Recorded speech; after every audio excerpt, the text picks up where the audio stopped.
إن الحمد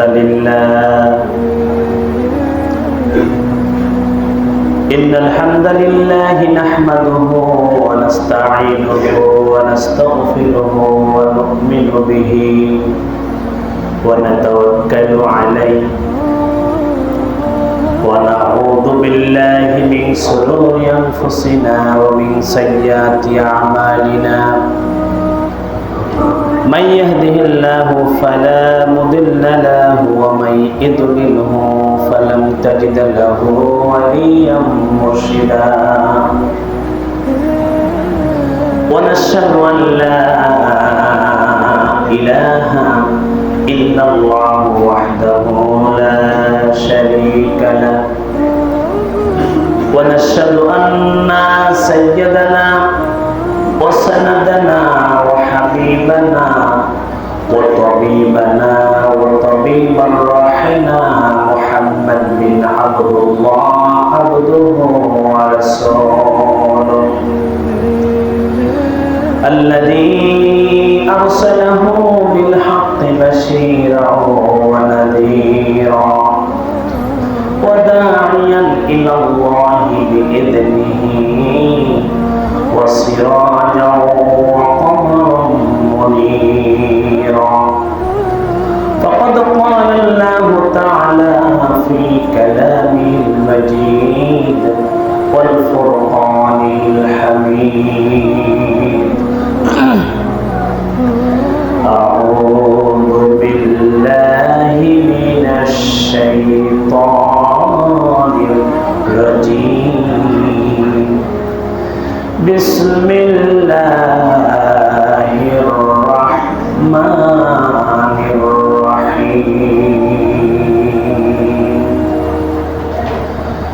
الذين آمنوا وهاجروا وجاهدوا في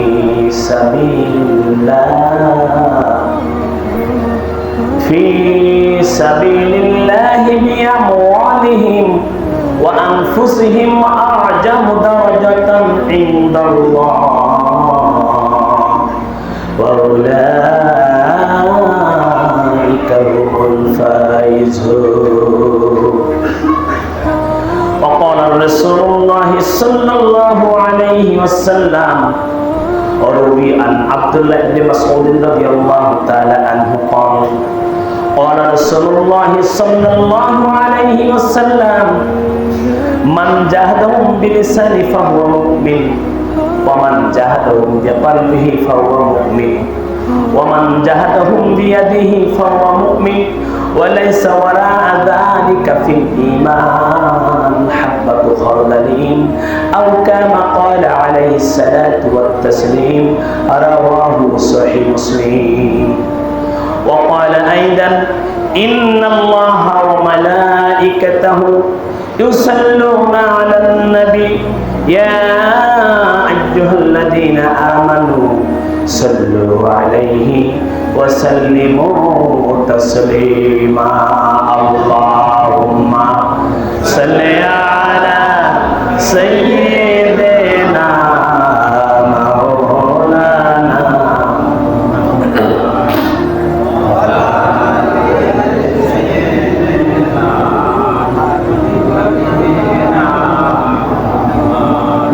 সবাই একটু জিমাই গেছেন আমি লক্ষ্য করলাম অনেকেই ঘুমাচ্ছেন পেছন দিয়ে গেলাম অনেকে শুয়ে পড়েছেন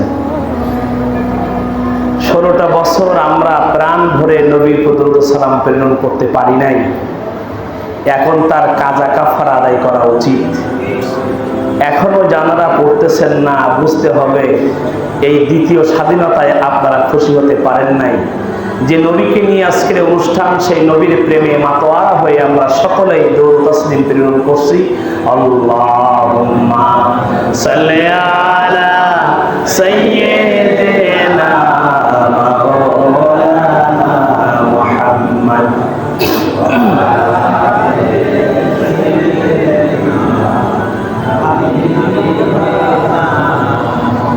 নবী নবী করে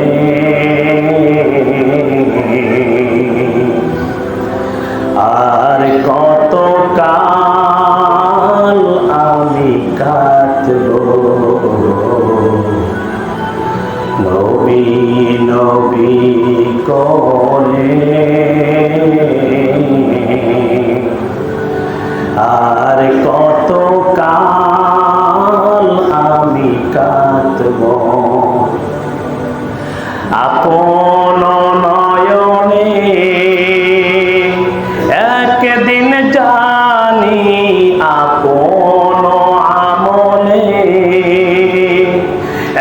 একদিন জানি, নূর নবীকে আমরা দেখব। নবী নবী করে আর কত কাল আমরা কাঁদব। এই কাঁদন যে কবে জানি হবে সমাধি, কেঁদে কেঁদে বুকের মাঝে বয়েছে নদী। এই কাঁদন যে কবে জানি হবে সমাধি, কেঁদে কেঁদে বুকের মাঝে বয়েছে নদী। সেই নদী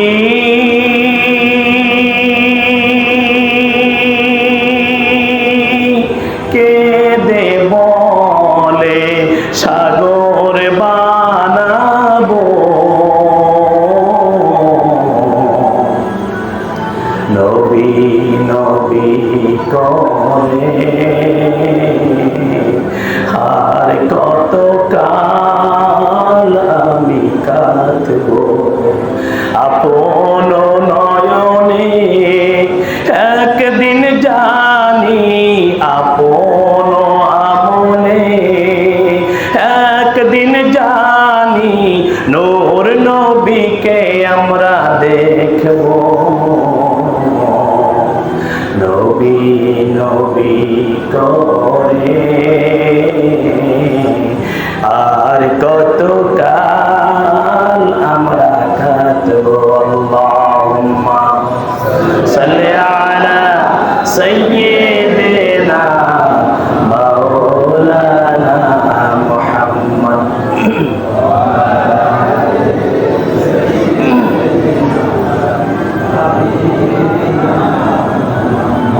আলহামদুলিল্লাহ,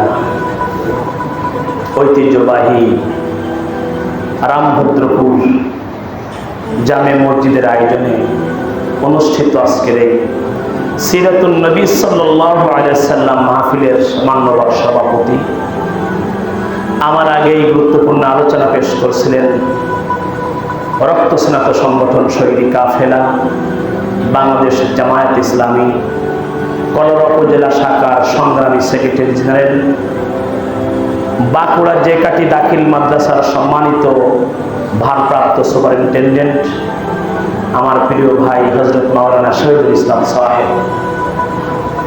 আমি ইশার সালাতের পূর্বে এখানে উপস্থিত হয়েছি, সেই সময় আলোচনা করছিলেন এই জনপদের কৃতি সন্তান, ইসলামী আন্দোলনের এই জনপদের রাহাবার অত্র ইউনিয়নের বাংলাদেশ জামাত ইসলামের সম্মানিত আমির, আপনাদেরই সন্তান জনাব হযরত মাওলানা আক্তার ফারুক সাহেব সহ আমার সামনে বসা এই জনপদের সেরা মানুষগুলো, তাদেরকে আল্লাহ রাব্বুল আলামিন বাছাই করে এই পরিবেশে কবুল করেছেন। যে মুনিব আপনাকে আমাকে এই পরিবেশে আসার, কথা বলার, কথা শোনার তৌফিক দান করেছেন, মুনিবের দরবারে সেজদা অবনত চিত্তে শুকরগুজার হচ্ছি। সবাই বলি আলহামদুলিল্লাহ। সবাই আলহামদুলিল্লাহ বলেন নাই? অনেকেই মনে করতেছেন পাশের জন বলে বলুক, কতক্ষণ যদি শোনা যায়, খেজুরি ঠান্ডা হয়ে গেল। বাছাই করে কবুল করেছেন, এজন্যই বললাম। আমার বিশ্বাস এখানে মসজিদটা দেখে আমার প্রাণ ভরে গেছে। অনেক বড় মসজিদ, আমার বিশ্বাস যে পরিমাণ মানুষ আজকের প্রোগ্রামে দাওয়াত পেয়েছে, সকল মানুষগুলা যদি আজকের এখানে উপস্থিত থাকতো, মসজিদটা পরিপূর্ণ হয়ে যেত। কথা ঠিক কিনা বলে? কিন্তু সবাইকে আল্লাহ রাব্বুল আলামিন কবুল করেন নাই। আলহামদুলিল্লাহ, অনেক হয়েছে। তারপরে মসজিদের পরিধি হিসাবে আমি বলছি, আল্লাহ তাআলা সবাইকে কবুল করেন না। রাসূল করিম সাল্লাল্লাহু আলাইহি সাল্লামের বাড়ি আর আবু জাহলের বাড়িটা এমন কাছাকাছি, রসুলের ঘরের চালের পানি আবু জাহলের উঠানে পড়তো, আবু জাহলের ঘরের চালের পানি রসুলের উঠানে পড়তো। এত কাছাকাছি থাকার সত্ত্বেও দিনের এই সুহবাত তার কিসমতে আল্লাহ রাব্বুল আলামিন লেখে নাই। অথচ হাজার হাজার মাইল দূরের দামেস্ক থেকে আসা বেলাল, হযরত বেলাল, গোলামের ঘরের গোলাম কালো বেলাল, কালো ঠোঁট, বড় বড় ঠোঁটওয়ালা গোলাম, কান বড় বড়ওয়ালা গোলাম, বেলালকে এমন ভাবে কবুল করছেন, বেলালের কবর দামেস্ক। কাল কিয়ামতের ময়দানে প্রত্যেকটা মানুষ তার স্ব কবর থেকে উঠবে, ইল্লা বিলালা, ইন্না বিলালা তাহতা আকদামি। রাসূল বললেন, প্রত্যেকটা মানুষ কিয়ামতের ময়দানে তার স্ব কবর থেকে উঠবে, কিন্তু আমার বেলাল বাদে। বেলালের কবর দামেস্ক, বেলাল উঠবে আমার পায়ের কাছ থেকে। মর্যাদা দেখেন কারে বলে, মর্যাদা। দিনের কিসমত কঠিন একটা জিনিস, যে আল্লাহ তাআলা আপনাকে আমাকে এই ছোট্ট পরিসরে কবুল করেছেন। মুনিবের দরবারে আমরা আরো একবার দিল থেকে সেজদা অবচিত্তে শুকর গুজার হচ্ছি, বলি আলহামদুলিল্লাহ। আল্লাহর দরবারে আরো একবার শুকরিয়া আদায় করা দরকার। 16টা বছরে আমরা মুক্ত বাতাসে শ্বাস নিতে পারি নাই। কথা ঠিক কিনা? 16টা বছরে 32টা ঈদ আমরা করতে পারি নাই। আমাদের ভাইরা রাতের অন্ধকারে একটু সেমাই মুখি দিয়ে গেছে, ঈদের কুরবানি পর্যন্ত নিজের নামে করতে পারে নাই। রমজান মাসে ইফতারি নিয়ে বসেছে, অমনি পুলিশ এসে নাশকতার মামলা দিয়ে ধরে নিয়ে গেছে। যে আল্লাহ রাব্বুল আলামিন আমাদেরকে 16টা বছরে মুক্ত বাতাসে চলার, কথা বলার বাকস্বাধীনতা দান করেছেন, এটা একান্ত মুনিবের অনুগ্রহ। সেই মুনিবের দরবারে আমরা আরো একবার দিল থেকে শুকর গুজার হচ্ছি, বলি আলহামদুলিল্লাহ।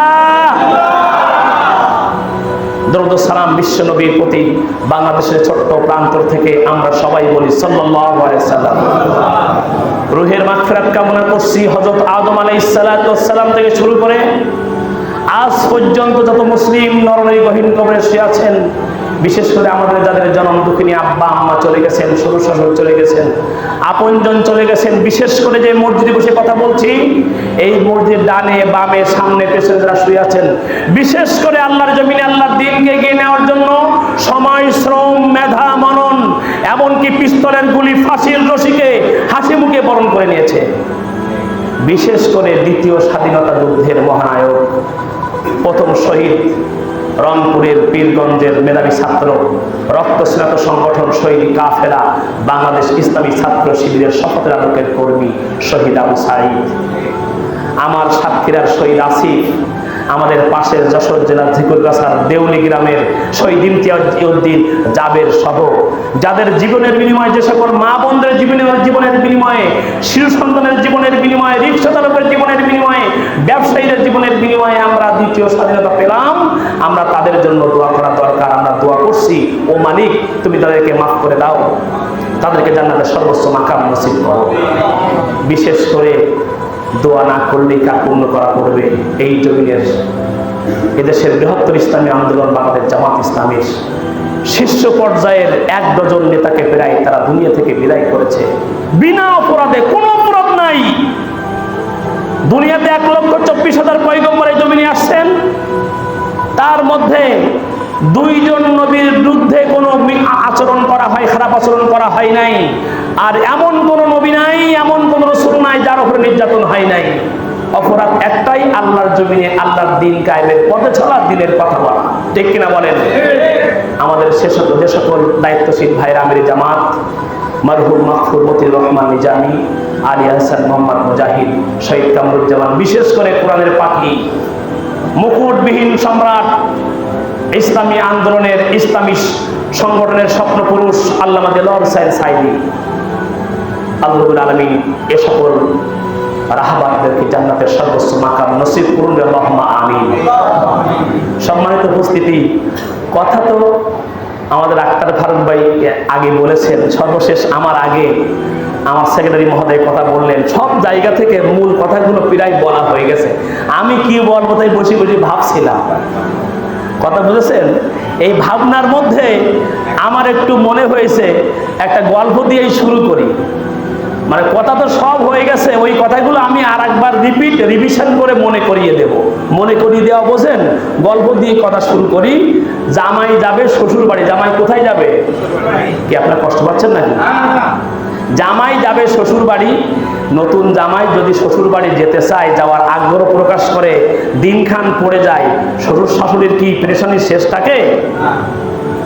এটা আয়োজন, সেটা আয়োজন, গরুর গোস্ত, ছাগলের গোস্ত, হাঁসের গোস্ত জামাই মনে পছন্দ করে, এটা সেটা বাজার থেকে সব কিনে এনেছে।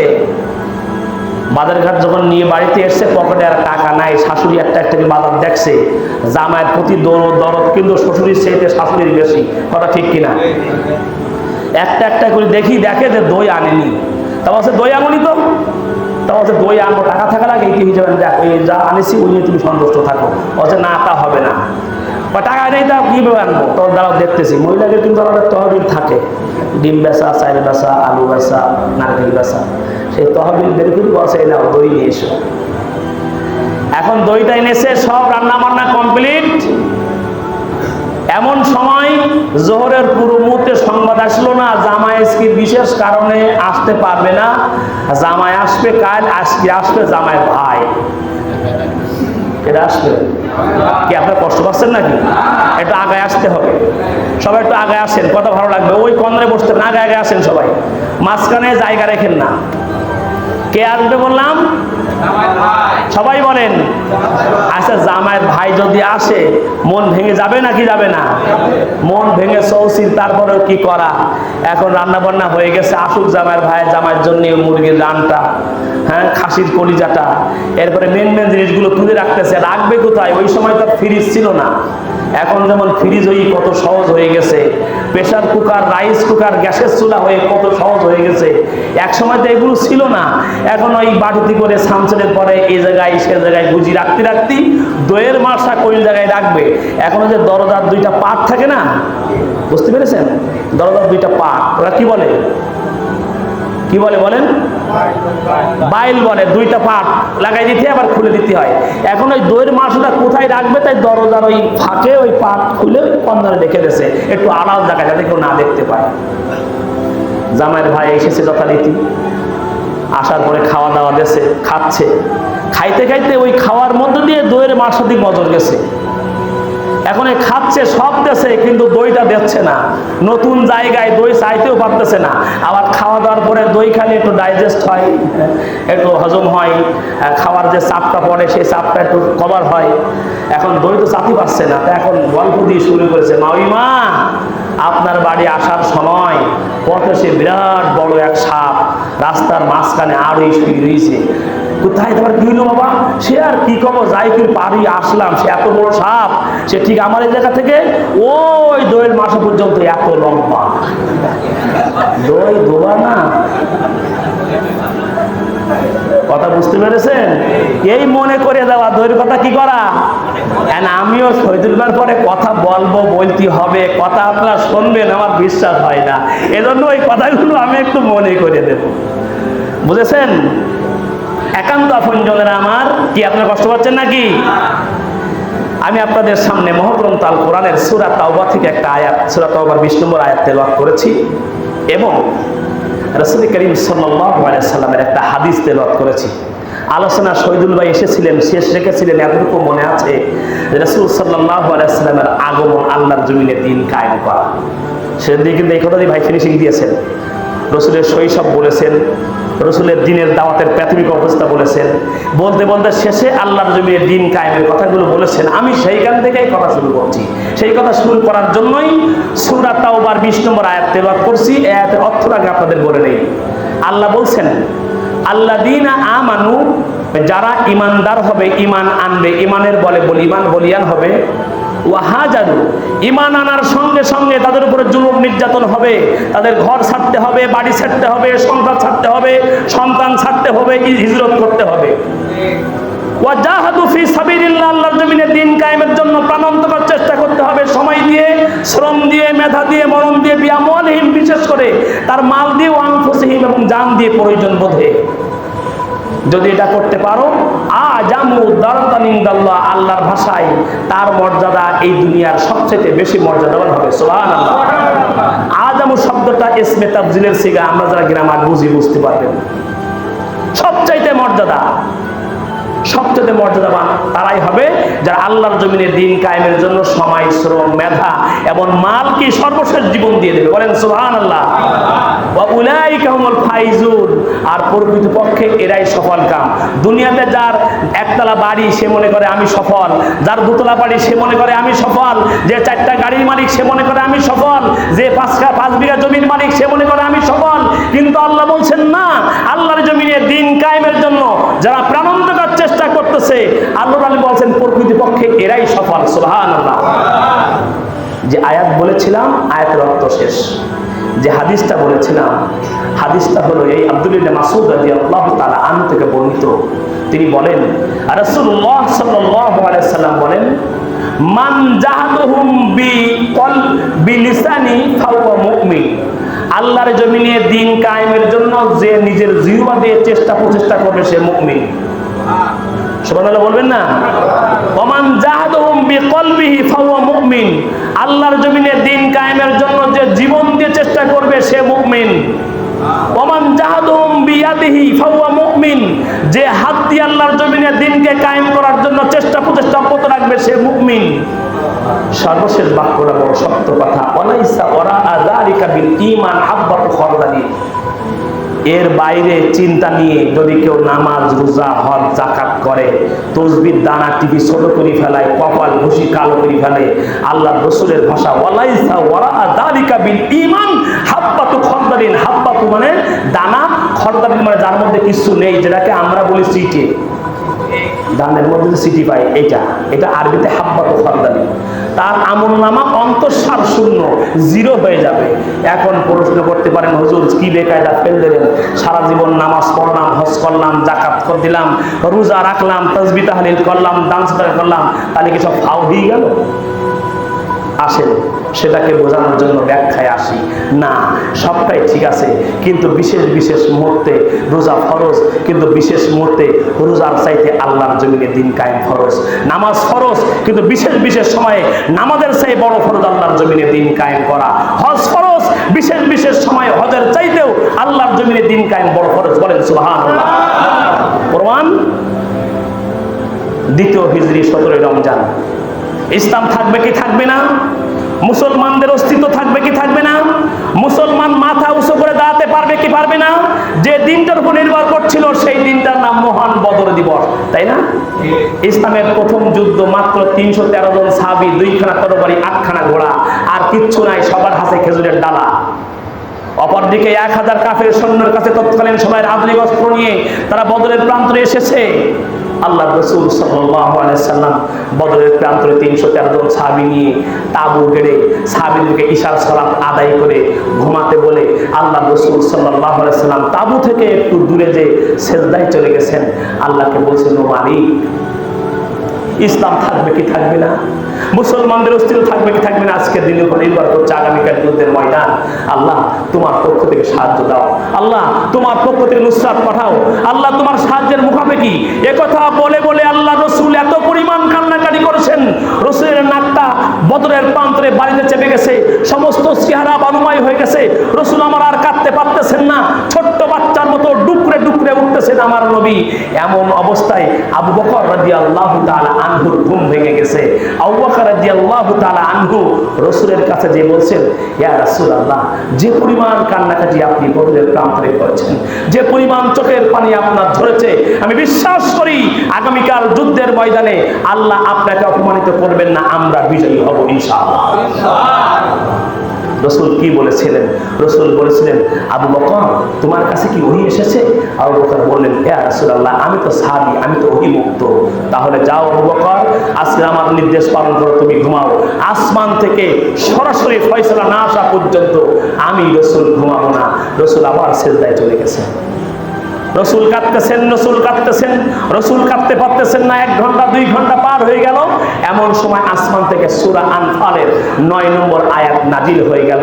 রাসূল সাল্লাল্লাহু আলাইহি সাল্লামকে বলতেছেন, হে রাসূল, আর কান্নাকাটি করার দরকার নাই। ইস্তাস্তাগীসুন রাব্বাকুম ফাস্তাজআবা লাকুম আন্নী মুমিদ্দুকুম বিআলফিন মিনাল মালাইকাতি মুরদিফিন। হে রাসূল, আপনি কান্নাকাটি আর করেন না, যান তাবুতে ফিরে যান। আল্লাহ তাআলা আয়াত বানিয়ে পাঠিয়ে দিয়েছেন, আগামীকাল যুদ্ধের ময়দানে আল্লাহ 1000 ফেরেশতা দিয়ে সাহায্য করবেন। সবাই সুবহানাল্লাহ বললেন না? কয় হাজার ফেরেশতা? 1000 ফেরেশতা দিয়ে সাহায্য করবেন। রাসূল আমার আবার সিজদায় চলে গেছে। বিশ্বনবী মুহাম্মদ আরবি সাল্লাল্লাহু আলাইহি ওয়াসাল্লাম সিজদায় যেয়ে আবার কাঁদতেছেন। রাসূল কাঁদতেছেন, রাসূল কাঁদতেছেন, রাসূল আর কাঁদতে পারতেছেন না। বিশ্বনবী কান্নাকাটির মধ্য দিয়ে যখন কাঁদতে কাঁদতে লম্বা সময় পার হয়ে গেল, আল্লাহ রাব্বুল আলামিন আবার আয়াত নাযিল করে রাসূলকে জানিয়ে দিলেন, রাসূল, আপনি মাথা উঁচু করেন আর কান্নাকাটি করেন না। আগামীকাল যুদ্ধের ময়দানে আমি আল্লাহ রাব্বুল আলামিন বিসালাসাতি আলাফিন মিনাল মালাইকাতি মুনজিলিন, আমি আপনাকে আগামীকাল 1000 নয় 3000 ফেরেশতা দিয়ে সাহায্য করব। কয় হাজার? আগে বললেন কয় হাজার, এখন নতুন পয়গাম কয় হাজার। রাসূল আবার সিজদায় গেছেন। কি আপনারা কষ্ট পাচ্ছেন? যে সময় কর্তৃপক্ষ দিয়েছে ইনশাআল্লাহ আমার সময়ের মধ্যে শেষ করে দেবো ইনশাআল্লাহ। আল্লাহ রাসূল সাল্লাল্লাহু আলাইহি সাল্লাম আবার সিজদায় গেছেন। রাসূল সিজদায় যে আবার কাঁদতেছেন, রাসূল কাঁদতেছেন, রাসূল কাঁদতে আর পারতেছেন না। রাতের একেবারে শেষ প্রহরে আসমান থেকে আবার আয়াত নাযিল হলো, হে রাসূল, আপনি মাথা উঁচু করেন। জিবরিল আমিন আয়াত নিয়ে চলে আসলেন, বললেন, রাসূল, আল্লাহ দিলেন আয়াত, বিখামসিত আলাফিন মিনাল মালাইকাতি মুনজিলিন মুসাউবিমিন। হে রাসূল, আপনি 1000 ফেরেশতায় খুশি হতে পারেন নাই, 3000 ফেরেশতায় খুশি হতে পারেন নাই। এইমাত্র পয়গাম নিয়ে আসলাম আয়াত বানিয়ে। আল্লাহ বললেন, আগামীকাল যুদ্ধের ময়দানে আপনাকে 5000 ফেরেশতা দিয়ে সাহায্য করবেন। কয় হাজার? রাসূল আবার সিজদায় গেছে। আচ্ছা, রাসূল সিজদায় গেলেন কি জন্য? রাসূলের মনের কথা আল্লাহ জানেন নাকি জানেন না? সবাই জবাব দিতে হবে। এরকম টুকটুক করে বললে হবে না, সবাই একসঙ্গে বলেন। বক্তা যদি কথা বলে, যদি ফিডব্যাক না পায়, বক্তার কথা ভালো জমে না। 2 কালা, কয় কালা? 2 কালা, 2 জন মহিলা। এই 1 নম্বর মহিলা কালা, 2 নম্বর মহিলা কালার বাড়িতে গেছে। যাই দেখে যে ওই মহিলা বেগুন কুটতেছে। কি করতেছে? বেগুন কুটতেছে। প্রথম কালাজি বলতেছে, ওবু, তোমার ছেলে মেয়ে কয়জন? কারণ মহিলারা, গোপন কথা হলো 2 জন মহিলা এক জায়গায় হলেই অন্যান্য সংবাদ নেওয়ার আগে সংবাদ নাই ছেলেমিলির। কার কটা ছেলেমিলি আছে? কইতে, ওবু, তো ছেলেমিলি কটা? তো ও তো কালা, ও খুঁজতে পায়নি, ও বেগুন করতেছে, ভাবতেছে মনে আমি কি করতেছি তাই জিজ্ঞাসা করছে।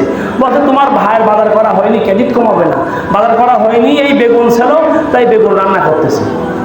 এখন ওই যে কালা মহিলা, ও তো ইয়াও শুনতে পায়নি, মনে করতেছে মনে ছেলেমিলি কই 8-10টা, ওইতে আল্লাহ ওদের বাসায় রাখো। এই কালা বললো কি, ওই কালা শুনলো কি, আর ওই কালা বললো কি, এ কালা শুনলো কি। এই জন্য কথার মধ্যে যদি কথা ফিডব্যাক না আসে, তাহলে কথায় কিন্তু মজা পাওয়া যায় না। এই জন্য আমি যেটুকু সময় আছে একটু আমার ফিডব্যাক দিতে হবে, তাহলে আমার কথা বলা সহজ হবে। রাজি আছেন? সবাই বলেন ইনশাআল্লাহ। কোন পর্যন্ত গিয়েছিলাম বলেন দিন?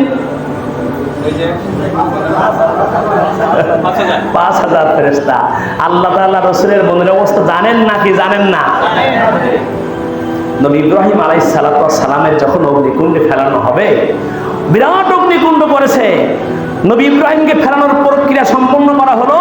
তখন আসমান থেকে জিবরিল আমিন বললেন যে, ইব্রাহিম খলিল, একবার বলেন আমার ডানা দিয়ে এক বাড়িতে নমরুদের আগুন নির্বাপিত করে দিচ্ছি। সেদিন ইব্রাহিম আলাইহিস সালাতু ওয়াস সালাম এক ঐতিহাসিক কথা বলেছিলেন যে, ও ভাই জিবরিল আমিন, তোমার সহযোগিতার দরকার আমার না।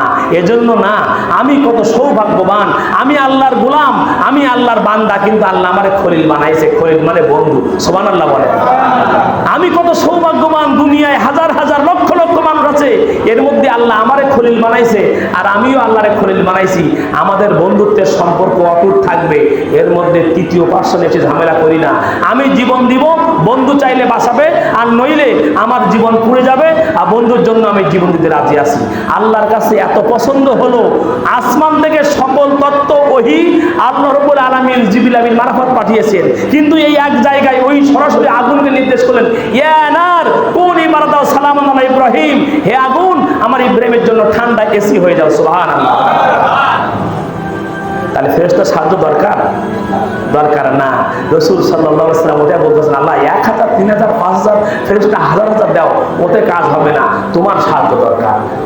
রসুল যখন আবার সেজদায় যে কাঁদতেছেন একেবারে রাতের শেষ প্রহরে ফজরের আজানের প্রাককালে রসুলের কাছে আয়াত চলে আসলো, আল্লাহ রসুল মাথা উঁচু করেন, একটু পরেই ফজরের আজান হবে, রুমে চলে যান, বিশ্রাম করেন, আগামীকাল যুদ্ধের ময়দান নিয়ে টেনশনে কোনো জরুরত নাই, আমি আল্লাহ ওয়াদা করছি আন্নি মাকুম, আমি নিজে স্বয়ং যুদ্ধের ময়দানে থাকবো। কে থাকবে? কার সাথে? কোন ময়দানে? নামাজের ময়দানে, রোজার ময়দানে, দান সাদাকার ময়দানে, হজের ময়দানে, আল্লাহর জমিনে আল্লাহর দ্বীন কায়েমের ময়দানে। সুবহানাল্লাহ বলেন। রাসূল সাল্লাল্লাহু আলাইহি ওয়াসাল্লাম 17 রমজান বদরের যুদ্ধে যাওয়ার আগে রাসূল বললেন, সাহাবীরা সবাই রোজা ভেঙে ফেলো।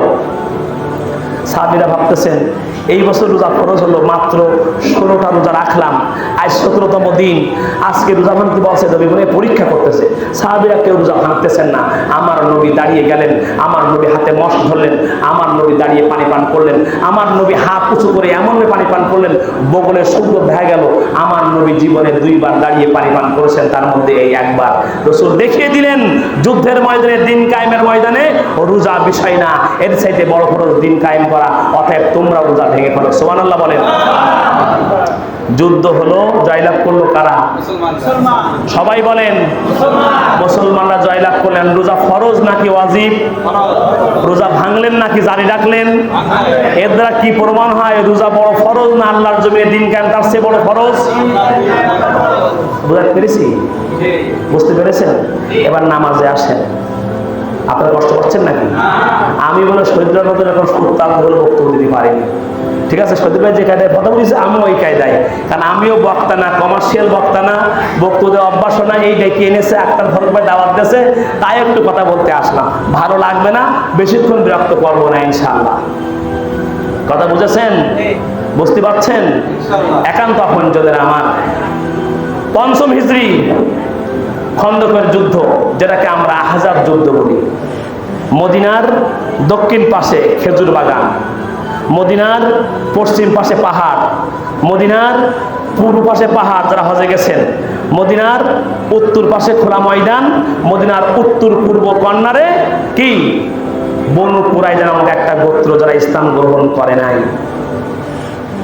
আল্লাহ রাসূল সাল্লাল্লাহু আলাইহি ওয়াসাল্লাম চিন্তা করলেন, এপাশে 2 পাশে পাহাড়, পশ্চিম পাশে পাহাড়, পূর্ব পাশে পাহাড়, এরপরে দক্ষিণ পাশে খেজুর বাগান গাছগাছালি, আক্রমণ করলে ঘুরে এসে উত্তর পাশে আক্রমণ করবে, কি করা যায়? সালমান ফারসি রাদিয়াল্লাহু তাআলা বললেন, ইয়া রাসূলুল্লাহ আমরা এক কাজ করি, পরিখা খনন করি, গর্ত খনন করি, খাল খনন করি। সালমান ফারসি রাদিয়াল্লাহু তাআলা আনহু পরামর্শ করবে। বিশ্বনবী সাল্লাল্লাহু আলাইহি সাল্লাম খাল খনন করতেছেন, এমন সময় কাফেররা মুহুর্মুহুর আক্রমণ করতেছে, রাসূল প্রতিহত করছেন, আবার খাল কাটতেছেন। রাসূলের কানে চলে আসলো যে রাসূলের পরিবার অরক্ষিত হয়ে গেছে। বনু কুরাইজা ইসলাম গ্রহণ করে নাই, কিন্তু সন্ধি ছিল তারা কাফেরদের সহযোগিতা করবে না, চুপচাপ থাকবে, কিন্তু বনু কুরাইজা ওদের সঙ্গে সন্ধি করে একাকার হয়ে গেছে, মদিনায় একযোগে আক্রমণ করতেছে, নবীর পরিবার অরক্ষিত হয়েছে।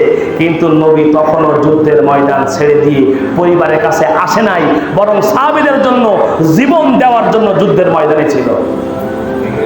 কথা ঠিক কিনা? আমাদের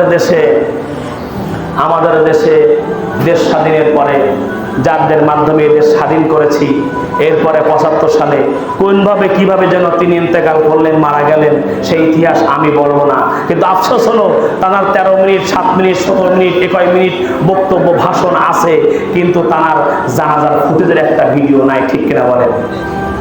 আছে? ভিডিও পর্যন্ত নাই। কেন নাই? এ জাতির কাছে প্রশ্ন।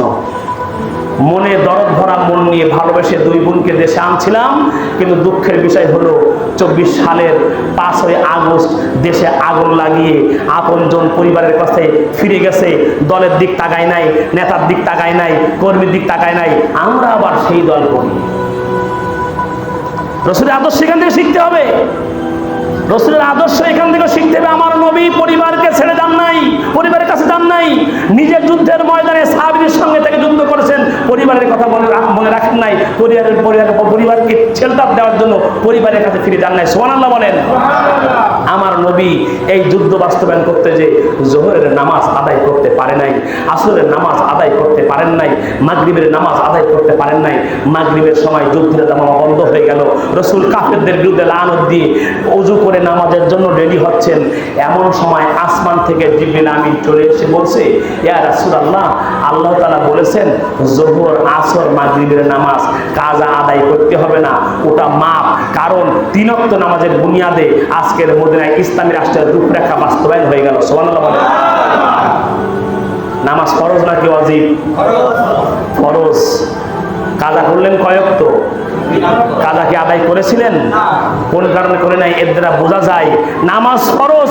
বিশেষ বিশেষ সময়ে নামাজের চাইতে আল্লাহর জমিনে দিন কায়েম বড় ফরজের বড় ফরজ, ঠিক কিনা বলেন? তাই নামাজের তথ্য পেলাম, রোজার তথ্য পেলাম। কি কষ্ট পাচ্ছেন আপনারা? 2টা তথ্য পেলাম। এবার হজে আসেন।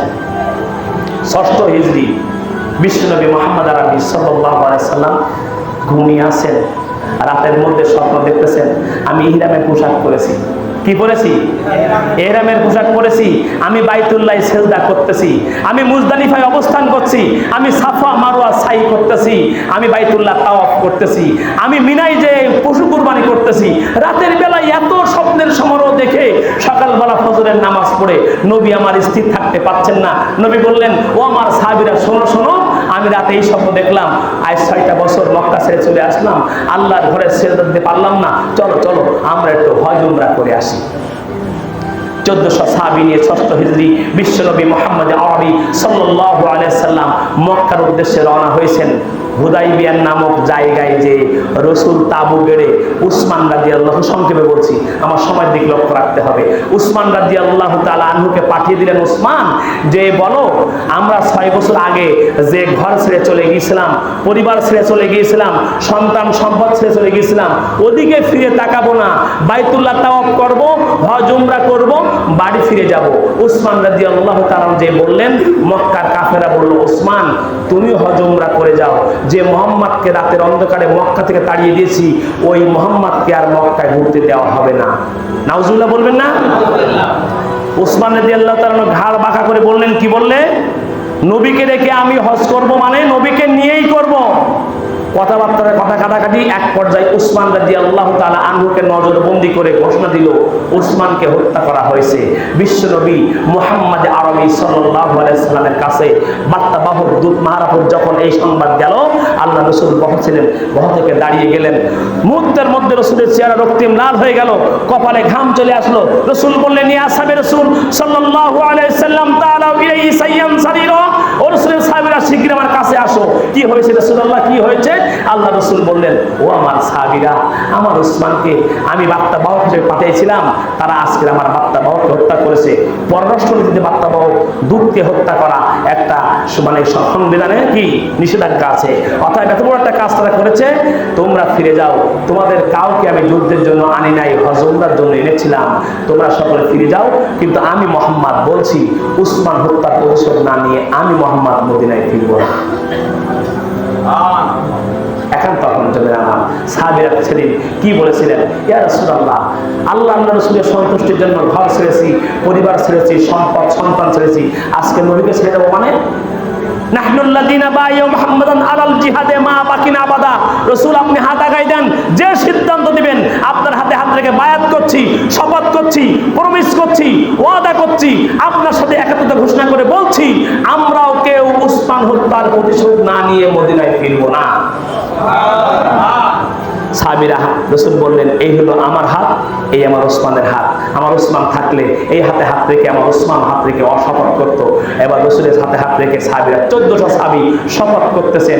আল্লাহর কাছে এত পছন্দ হয়েছে, আল্লাহর কাছে এত ভালো লেগেছে, আল্লাহ আয়াত বানিয়ে সূরা ফাতহার 10 নম্বর আয়াত বানিয়ে নবীকে জানিয়ে দিলেন, রাসূল আপনাদের হাতে হাত রেখে এই শপথের দৃষ্টান্ত আমি আল্লাহ আমার কাছে এত পছন্দ হয়েছে, ইয়াদুল্লাহু ফাওকা আইদিহিম, আপনাদের সবার হাতের উপরে আমি আল্লাহ আমার কুদরতি হাতটাও রেখে দিলাম।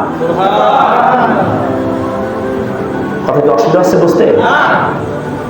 একান্ত আপনজনের আমার যখন রাসূল সাল্লাল্লাহু আলাইহি ওয়াসাল্লামের হাতে হাত রেখে এই বায়াত গ্রহণ করলেন, কাফেররা বুঝতে পারলো, কাফেররা সন্ধি করলো। সেই সন্ধির ইতিহাস আমি বলার মূল মাকসাদ না, আমার কথাই ফিরে আসতেছি। আল্লাহ রাসূল উমরা করতে পারলেন না, হজ করতে পারলেন না, কিসের কারণে? আল্লাহর জন্য, দিন কায়েমের জন্যই তো, একজন সাথীর জন্যই তো, নাকি? যদিও সন্ধি হলো, যদিও সন্ধিগুলো সাহাবীরা মানতে পারে নাই। মুহাম্মাদের পরে মুহাম্মদ রাসূলুল্লাহ ছিল, মুহাম্মাদের পরে রাসূলুল্লাহ কেটে দিল অনেক কথা। সাদ ইবনে আমর তাদের পক্ষের লেখক, আমাদের পক্ষে আলী রাদিয়াল্লাহু আনহু লেখক। লেখা হচ্ছে রাসূল বলেন, উবহু এ আলী লেখো, বিসমিল্লাহ বলো। বিসমিল্লাহ লিখলো, মিন মুহাম্মদ ইলাল কুরাইশ, মুহাম্মদ রাসূলুল্লাহ লিখলেন, বলে রাসূলুল্লাহ কেটে দিতে হবে, কারণ তোমরা মুহাম্মদকে রাসূলুল্লাহ মানো, আমরা মানি না বলেই তো সন্ধি করছি। এই যখন বললো, তখন সাহাবীরা বলছে মুহাম্মদ রাসূলুল্লাহ কাটবো না, আলোচনা কেটে দাও। ওমর তরবারি বের করেছে, প্রয়োজনে সন্ধি হবে না, সন্ধির গোষ্ঠী কিলাই, কিন্তু মুহাম্মদ রাসূলুল্লাহ কাটা হবে না। বলে না কাটো, রাসূল আপনি রাসূলুল্লাহ নন? বলে হ্যাঁ রাসূলুল্লাহ, তারপরেও কাটতে হবে। যখন কাটছেন সাহাবীরা কাটতেছেন, ওই সূরা ফাতিহার আয়াত বানিয়ে রাসূল আল্লাহকে জানিয়ে দিলেন। রাসূল সাহাবীদেরকে সান্ত্বনা দেন, ওরা মুহাম্মদের পরে রাসূলুল্লাহ আজকে কাটতেছে, কাল আছে সন্ধি, পরশু থাকবে না, 1 বছর আছে, 2 বছর আছে, পরে থাকবে না, সন্ধির মেয়াদ ছেড়ে গেলে থাকবে না, মুহাম্মদ রাসূলুল্লাহ কেটে দিচ্ছে ওরা দেখ, কিন্তু আমি মুহাম্মদের পরে রাসূলুল্লাহ এমন জায়গায় লিখে দিচ্ছি কিয়ামত পর্যন্ত এই জায়গা থেকে কাটতে পারবে না। চিন্তা করা যায়? সম্মানিত উপস্থিতি, যে কথাটা আমি বলতে চেয়েছিলাম সেটাই শেষ, যে আল্লাহর জমিনে দিন কায়েম সকল ফরজের বড় ফরজ, নাকি? যে আল্লাহ তাআলা রাসূলের সিরাত আমরা আজকে শুনতে আসছি, রাসূলের সিরাত শুনতেছি, কিন্তু রাসূলের জীবনে রাসূল নবুয়ত পেয়েছেন কত বছর বয়সে? একটু পরীক্ষা নেই, কয় বছর বয়সে? সবাই বলতে হবে 40 বছর বয়সে। আর নামাজ ফরজ হয়েছে কয় বছর বয়সে? রাসূল সাল্লাল্লাহু আলাইহি ওয়াসাল্লাম 40 বছর বয়সে নবুয়ত পেয়েছেন, আর 49 বছরে নামাজ ফরজ হয়েছে। মেরাজ 619 খ্রিস্টাব্দে 27 রজব, 610 খ্রিস্টাব্দে রাসূল নবুয়ত পেয়েছেন, 619 খ্রিস্টাব্দে 27 রজব রাসূলের নামাজ ফরজ হয়েছে। এরপরে আল্লাহ রাসূল সাল্লাল্লাহু আলাইহি ওয়াসাল্লাম মদিনায় চলে যাওয়ার পরে দ্বিতীয় হিজরতে রোজা ফরজ হয়েছে। তাহলে রাসূল 40 বছর পরে নবুয়ত পেয়েছে, তার 9 বছর পরে নামাজ ফরজ, আর তার 15 বছর পরে রোজা ফরজ। এই সময় রাসূল করেছে কি? সমাজ গঠন করেছে, রাষ্ট্র গঠন করেছে, পরিবার গঠন করেছে, মানুষদেরকে আখিরাতের পথে উঠিয়ে দেওয়ার প্রচেষ্টা করেছে, নাকি? একান্ত আপনজনের আমার, এই জন্য সব ফরজের বড় ফরজ আল্লাহর জমিনে দিন কায়েম করা। আর আজকে এই কাজ যারা করবে তাদের উপরে জুলুম আসবে, নবীরা পর্যন্ত রেহাই পায় নাই। 16টা বছর আমাদের দায়িত্বশীলদের উপরে জুলুম হয়েছে। এই জুলুম যদি অন্য কোনো দলের উপরে হতো, আমি বিশ্বাস করি আল্লাহে সেই দল এদেশ থেকে নিঃশেষ হয়ে যেত। আমাদের দায়িত্বশীলের প্রতিটা রক্তের ফোঁটায় এদেশে ইসলামী আন্দোলনের জন্য উর্বর হয়েছে, কথা ঠিক কিনা বলেন? কিন্তু 16 বছর আমরা চেষ্টা করে যে কাজটা করতে পারি নাই, 16 বছর পরে 100 প্লাস দল আছে বাংলাদেশে, 100 প্লাস দল, এরা চেষ্টা করে যে কাজটা করতে পারে নাই। এদেশের দামাল ছেলেরা, বৈষম্য বিরোধী ছাত্র আন্দোলনের ছেলেরা, তারা এইটা করেছে, তারা স্কিজ করেছে। আজকে দেশ স্বাধীন হলো, স্বাধীন হওয়ার পরে যাদের মাঠে পাওয়া যায় নাই, ময়দানে পাওয়া যায় নাই, রাজপথে পাওয়া যায় নাই, তারা আজকের ভোট কি পাগল হয়ে যেতেছে, ভোট করি পাগল হয়ে যাচ্ছে। আজকে ভোট দিয়ে দিবে, 3 মাস পরে দিয়ে দিবে, আর ভালো লাগবে সবুর করো, এত দ্রুত করলেই তো হবে না, দেরি করো। ডক্টর ইউনূস ক্ষমতা নেছে, একটু পরিবেশটা শান্ত করুক। দেশে কিচ্ছু নেই, দেশে কিচ্ছু নেই। ওই আবার গল্প মনে পড়ে গেল, এখন ওই ছেলে বিয়ে দিয়েছে, আর নতুন বউ ঘরে আইছে, নতুন বউ বাসুর ঘরে বসে আছে। এখন ওই বউটার দাদি শাশুড়ি, অর্থাৎ ছেলের দাদি ঘরে যে বলিছে যে পোতা বউ ভালো করে শুনি রাখ, পোতারা অনেক দেরিতে বিয়ে দিলাম, এখন ওই দেরি করলে হবে না, তাড়াতাড়ি বলে একটা সিঁড়ি মিলিয়ে নিতে কি নিতে না। তাড়াতাড়ি বাচ্চা কাচ্চা নিতে মানে একটা পুতা বোর একটা ঘরে একটা সিঁড়ির মুখ দেখতে চাই, দেরি করিস কি যেন। চলে গেল দাদি, খানিকক্ষণ ঘরে শাশুড়ি এসে, বৌমা ছেলেটার বয়স মেলা হয়েছে, মেলা দেরি করলে এখন বাচ্চা কাচ্চা হচ্ছে না, দেরি করি না, তাড়াতাড়ি জন্য আমি একটা দাদা ভাইয়ের মুখ দেখতে পাই, একটা পুতা সিঁড়ি দ্রুত হয় সে ব্যবস্থা করবে। খানিকক্ষণ পরে স্বামী ঘরে ঢুকেছে, বলে সবাই যা বললো আমিও তাই বলছি, দেরি করা যাবে না, বাচ্চা কাচ্চার বেলায় দ্রুত একটা বাচ্চা কাচ্চা নিয়ে ফেলতে হবে। আর বউটা সহ্য করতে পারল না, নতুন বাসন ঘরে বলতেছে, আমি মনে করলাম তোমার দাদি পাগল হয়ে গেছে, মা পাগল হয়ে গেছে, আমি দেখছি তুমিও পাগল হয়ে গেছো, সব পাগলের গোষ্ঠী দেখতেছি। কেবল বিয়ে হইলু এন বাসর ঘর হইল না, বাচ্চা কাচ্চা নেই, সব স্বপ্ন দেখতে যাও, অন্তত বাসর ঘর হোক। এখনো যদি আজকে আমরা দুজন এক জায়গায় তাও তো 1 বছর লাগবে। কথা বুঝতে পারেননি? 1 বছর লাগবে না? তা কেবল ডক্টর ইউনুস নিলে অন্তত 1টা বছর সময় দাও। বুঝতে পারেননি কথা?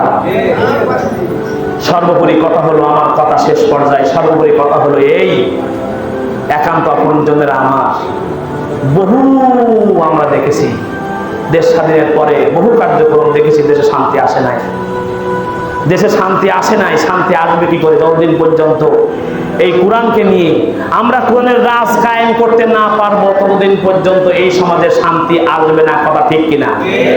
সবাই বলেন কথা ঠিক কিনা? এই সকল তন্ত্র মন্ত্র দূর করে দিতে হবে, সকল সেকুলারিজম ধর্মনিরপেক্ষ মতবাদ সব শেষ করে দিয়ে কোরআনের পার্লামেন্ট যেদিনকে কায়েম হবে, এদেশের এই বড় মাঝদের রাস্তা একদম রমণী রাত 12টা পার হয়ে যাবে, তার গায়ে একটা নোকরা চোর লাগবে না। ভাই বলছিলেন, কথা ঠিক কিনা? কথা ঠিক কিনা? আমাদের সেই প্রচেষ্টা অব্যাহত রাখতে হবে। বর যাচ্ছে বিয়ে করতে, কোথায় যাচ্ছে? কি কষ্ট হচ্ছে না? কথা বলছেন না কেন? বিবাহ কোথায় যাচ্ছে? বিয়ে করতে যাচ্ছে বর। এখন তো বর বিয়ে করতে গেলে প্রাইভেট কার, মাইক্রো বাস, দূরপাল্লার যানবাহন আছে। আগেকার সময় তো বর বিয়ে করতে যাওয়ার সময় এরকম বাস মাইক্রো ছিল না, পালকি ছিল, ভ্যান ছিল, গরুর গাড়ি ছিল। দূরে কোথাও বিয়ে করতে গেলে নদী পথে হলে নৌকায় উঠে যেতে হতো, তাই না? এখন দূরে, অনেক দূরে বিয়ে করতে যাবে, আমাদের দেশের লোকেরা তো হজে গেছে নৌকায়, জাহাজে বিয়ে করতে যাবে। এখন নৌকা ঠিক করেছে, এখন মেয়ের বাড়ি অনেক দূরে, সন্ধ্যার পরে মাগরিবের নামাজ কালাম পড়ে এখন সকলে নৌকায় চড়ে রওনা হয়েছে। অন্ধকার রায়, এখন হাইল বাজছে, বইটা বাজছে, মাঝি নৌকা যাচ্ছে, নৌকা যাচ্ছে, পথ মতে আগুই না, মাঝি নৌকা বাইবি হাইল বাইবি আর পাইতেছে না, মাঝি পাল্টায় আরো দুজন হাইল ধরল। আবার জন্য আপনারা যেন মনে করেন না এ নৌকা আবার সেই নৌকা, এই নৌকা আবার সেই নৌকা তো মনে করেন না। কারণ গত পিরিয়ডে এই নৌকার ভোট এমনভাবে চাওয়া হয়েছে, বলতেছে যে এই নৌকায় ভোট দিলি, এই নৌকা নবীর নৌকায় একই নৌকা, বলেছে না? বলেছে কিনা? একই নৌকা বলেছে। কিন্তু সেই নৌকাতে নবীর নৌকা হয়, এই তো কদিন আগে 5ই আগস্টের পরে ওই নৌকায় 2 মাল পট। বুঝতে পারেননি? 2 জন পট হয়েছে না? ওই নৌকায় ছিল, পালাতে গিয়েছিল, পালাতে পারে নাই। এই জন্যই সব নৌকা সব জায়গায় আসবেন না। একান্ত আপনজনেরা আমার, নৌকায় যাচ্ছে কে? কি আপনারা কষ্ট পাচ্ছেন নাকি? বললাম যে জবাব দিতে হবে, কষ্ট পাচ্ছেন? কিসে যাচ্ছে বর বিয়ে করতে? নৌকায়। মাঝি হাল বাঁধছে, এ মাঝি পাচ্ছে না, আবার মাঝি ধরেছে, আর একজন হাল বাঁধছে, বইটা বাচ্চা আর পাচ্ছে না। শেষে বেতে মহিলারাও যায়, 2 মাইলের রাত আসে, মাইলেও বা হাইল বাচ্চা, হাইল বাইতে বাইতে বাইতে বেড়ে সারা রাত বেইছে, পর আগুন আমরা বুঝতেই পারছে না। অন্ধকার রাত, সকালবেলা পূর্ব আকাশ পরিষ্কার হয়ে গেছে, পাখি কিচির মিচির করতেছে, তাকায় দেখে নৌকা যাবে কনে, নৌকা যে জায়গার নৌকা সেই জায়গায় রয়ে গেছে। কেন রয়ে গেছে? সেই নোঙর তোলা হয়নি। কি তোলা হয়নি? নৌকার দড়ির সাথে, নোঙরের সাথে বেঁধি ওই পাড়ে নোঙর দিয়ে দেয় না, ও নৌকার কোথাও যাবে না। মানে বর বেকতে যাচ্ছে আনন্দের ঠেলায়, নৌকা তাড়াতাড়ি উঠে চালাও চালাও চালাই দিন চালাই দিন, সে নোঙরটা তোলা হয়নি। কে তোলা হয়নি? দেশ স্বাধীন হয়েছে বটে, আমাদের দেশে ব্রিটিশের আইন আজও আছে, ব্রিটিশের নোঙর এদেশ থেকে তোলা হয়নি। কথা ঠিক কিনা? এদেশে দেশ স্বাধীন হয়েছে কি আমরা ব্রিটিশ খেদানোর পরে আমরা ভারতকে খেদিয়েছি, কিন্তু ভারতের আইন এদেশের অফিস আদালতে এখনো রয়ে গেছে কিনা? সেই অফিস আদালতে আজও আইন রয়ে গেছে। ভারতের নোংর আমরা তুলতে পারি নাই। আমাদের দেশ স্বাধীন হয়েছে, আমরা স্বাধীন করার পরে পাকিস্তানকে দেশ থেকে হটাইছি, পাকিস্তানের নোংর আমরা উঠাতে পারি নাই। এদেশের আইন আদালতে আজও পর্যন্ত পাকিস্তানের আইন এদেশে রয়েছে। অতএব সব নোংর তুলে দিয়ে আল কোরআনের নোংর বসাতে হবে, কথা ঠিক কিনা বলেন? আসুন সেই লক্ষ্যে কাজ করি। বিশ্বনবীর সিরাত থেকে এই শিক্ষা নেই। কত সুন্দর নবী আমরা পেয়েছিলাম, যে নবীর আদর্শ আমার ব্যক্তি জীবনে, আমাদের পারিবারিক জীবনে, আমাদের সামাজিক জীবনে, আমাদের রাষ্ট্রীয় জীবনে আমাদের জন্য মডেল। যে নবীর আদর্শ অনুসরণ করার মাধ্যমে আমরা দুনিয়াতে আসছি, সবার শেষে জান্নাতে যাব সবার আগে, ঠিক কিনা বলেন? বিশেষ হয় কাল কিয়ামতের ময়দানে প্রত্যেকটা মানুষ যখন ত্রাহি ত্রাহি করবে, প্রত্যেক মানুষ যখন ছশো নবীর কাছে যেয়ে বলবে, নবী ইশফা'লানা, আমাদেরকে শাফায়াত দেন। যখন আদম আলাইহিস সালাতু ওয়াস সালামের কাছে যাবে, আদম আলাইহিস সালাতু ওয়াস সালাম বলবেন, লা তাকরাবা হাজি সাজারা, আমার ঘাড়ে একটা মামলা লেগে আছে। আল্লাহ বলেছিলেন এই গাছের কাছে যেও না, গাছের ফল খেও না, আমি এই মামলার আসামি। আজকের আমার অবস্থা কি হবে আমি জানি না, আমি পারবো না, তোমরা নবী নূহর কাছে যাও। যখন নূহ আলাইহিস সালাতু ওয়াস সালামের কাছে যাবে, নূহ আলাইহিস সালাম বলবেন 950 বছর দাওয়াত দিয়ে 40 জন 42 জন, অন্য বর্ণায় 80 জন, কোনো বর্ণায় 12 জন 13 জন, মাত্র এই কয়েকজন মুষ্টিমেয় কয়েকজন লোককে আমি দ্বীনের হিদায়াত দিতে পেরেছি, আর কাউকে পারি নাই। আর আগে বলেছিলাম মালিক এদেরকে ডুবাই শেষ করে দাও। আল্লাহ বলল ঠিক আছে নৌকা বানাও। আবার নৌকা আসগুলো সে নৌকা না, কিন্তু ঠিক আছে নৌকা বানাও, নৌকা বানাও। নৌকা বানালেন, নূহ আলাইহিস সালাতু ওয়াস সালামের কাছে ইসলাম গ্রহণকারী লোকগুলোকে নৌকায় উঠলো, মহাপেলাবন হলো, চোখের সামনে সন্তান হাবুডুবু খাচ্ছে, মেনে নেওয়া যায়? হাজারো সন্তান শয়তান হোক না কেন, দুষ্ট হোক না কেন, বিপদগামী হয় না কেন, বাবা মার কাছে সন্তানই করা ঠিক কিনা বলে? নিজের চোখের সামনে যখন সন্তান হাবুডুবু খাচ্ছে, লাঠি কান আগায় গেছে, বাবা আমার লাঠির আগা ধর, আমার নৌকায় উঠে আয়। আসমান থেকে ফয়সালা হয়েছে। আল্লাহ বলেন, হে নূহ, লাইসা মিনা হালিক, যে সন্তান তোমার দিনের পথে চলে নাই, দিন মানে নাই, সে সন্তান তোমার সন্তান না। তোমার কাছে আমার কাছে সন্তান প্রিয়, সম্পদ প্রিয়, পিতা প্রিয়, মাতা প্রিয়, আমার কাছে আমার স্ত্রী প্রিয়, কিন্তু আল্লাহ রসুলের দ্বিতীয় সাংঘর্ষিক আসে, এ সব কিছুর চাইতে আমার হৃদয় আল্লাহ রসুল প্রিয়, ঠিক কিনা বলে? নূহ আলাইহিস সালাম বলবেন যে আমার ঘরে মামলা লেগে আছে, আজকে আমার অবস্থা কি হবে আমি জানি না, তোমরা অমুক নবীর কাছে যাও। নবী পাল্টাতে সব দুনিয়ার মানুষ যখন আপনার নবীর সামনে আসবে, আপনার নবী বলবেন, আদম আলাইহিস সালাতু ওয়াস সালাম থেকে শুরু করে নবী ঈসা পর্যন্ত আমার বাম পাশে যাও, আমার উম্মতরা আমার ডান পাশে আসো। আমার উম্মতদেরকে আমি হিসাব নিকাশ কমপ্লিট করে জান্নাতে পৌঁছে দেওয়ার পরে তোমাদের হিসাব নিকাশ একটু পরে হবে। সুবহানাল্লাহ বলবেন না? দুনিয়াতে আসছি সবার শেষে, জান্নাতে যাব সবাই বলেন, দুনিয়াতে আসছি সবার শেষে, জান্নাতে যাব সবার আগে। আমরা সেই নবীর উম্মত, জান্নাতে যাব অত সোজা? হ্যাঁ, আমরা মেসিকে চেনে পারি, আমাদের ছোট বাচ্চাদের, ওরা মেসি চেনে, ওরা কাকা চেনে, রোনালদো চেনে, নবী চেনে না। ইসলাম কাটতে শিক্ষা ব্যবস্থা থেকে ইসলাম দূর করতে এখন ইসলাম শিক্ষার বইয়ের নাম দিয়েছে নৈতিক শিক্ষা। আস্তাগফিরুল্লাহ ইল্লাযী লা ইলাহা ইল্লা হুয়াল হাইয়ুল কাইয়্যুম ওয়া আতুবু ইলাইহি। কত বড় ষড়যন্ত্র! এদেশের ইসলামী তাহাজ্জুদ তামাদ্দুনকে বিলীন করে দেওয়ার কি কুটিল পরিকল্পনা! কিন্তু আল্লাহ ছাড় দেন, কিন্তু ছেড়ে দেন না। ছাড় দেন কিন্তু ছেড়ে দেন না। আল্লাহ উঠাতে থাকেন, সুযোগ দেন। সূরা আনআম 44 নম্বর আয়াত বাড়ি দিয়ে দেখে নেবেন। আল্লাহ বলছে যে যখন সুযোগ চাই জালেম, আমি সুযোগ দেই, সুযোগ দিতে ফাতাহানাহুম আলাইহিম, তার সমস্ত দরজা আমি খুলে দেই, যা দরকার হয় শান্তির দরজা খুলে দিতে আমি এমন একটা সময় এনে দিই, এই আয়াতের শেষ অঙ্গ মুফলিসুন, আমি আল্লাহ তাকে এমন অবস্থা করে দিই যে নিজের কাপড় চোপড় নেওয়ারও সুযোগ করি না, এমন ভাবে পালাতে হয়। আল্লাহ তাআলা সূরা আনআম 44 নম্বর বাড়ি দেখে দেবেন। আমি সে তাফসীর পারলাম না, সময় আমার শেষ। এখন তখন যদি আমার এজন্য আসুন আমরা সন্তানকে মেসি চিনালাম, কাকা চিনালাম, রোনালদো চিনালাম, আমরা সন্তানকে ব্রাজিল চিনালাম, আমরা সন্তানকে আর্জেন্টিনা চিনালাম, আমার বাড়িটা ব্রাজিল আর্জেন্টিনার কালার রং দিয়ে ঘর রং করলাম, কিন্তু মসজিদ চিনালাম না, টুপি চিনালাম না, রসুলের সুন্নাহ চিনালাম না। তাহলে সেই রসুলের এত কিছু করলাম না, আবার নবীর সাফায়াত পাওয়ার জন্য আমি নবীর উম্মতদের গর্ব করার কাজ না। সেই নবীর মিশন ভীষণ কি ছিল?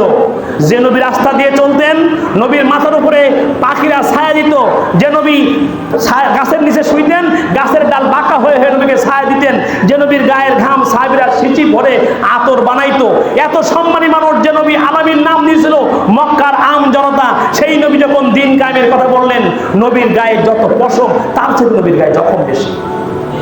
নবীর শরীর থেকে এত পরিমাণ রক্ত ঝরেছে তাইফের মাটিতে। নবীর সফর সঙ্গী যায়েদ ইবনে হারেসা বলতেছে, ও কাফিররা, আর মেরো না, তোমরা চিনতে পারো নাই এই মানুষটা ওমার সাল্লাকা ইল্লা রাহমাতাল লিল আলামিন। সুবহানাল্লাহ। এই লোকটা রহমত এই দুনিয়ার জন্য।